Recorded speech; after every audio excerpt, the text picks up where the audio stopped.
अधिक मात्रा पेनक्लियर खाउछंती कि होइचंतो सावधान। आज व्यस्तबहुल जीवन भितर अधिकतर लोकों मुंड व्यथा, शरीर व्यथा और ज्वर होता है। केते लोक यह समस्या मुक्ति पाइबापी पेनक्लियर खाई खाइबा द्वारा आपन को आराम मिलता है सत, हेले यापर आपण शरीर को बहुत क्षति पहुंचाई थाए। आमे आपन को जनइबा को जाउछु जे पेनक्लियर को खाइबा द्वारा कौन क्षति होता है।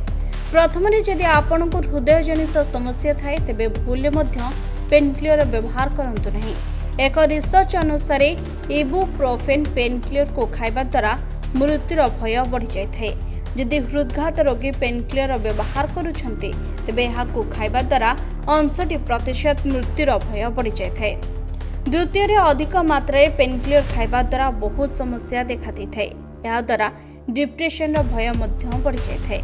तृतीय जो लोक अधिक मात्रा पेनक्लियर खाई था किडनी फेलियर भय बढ़ी थाए।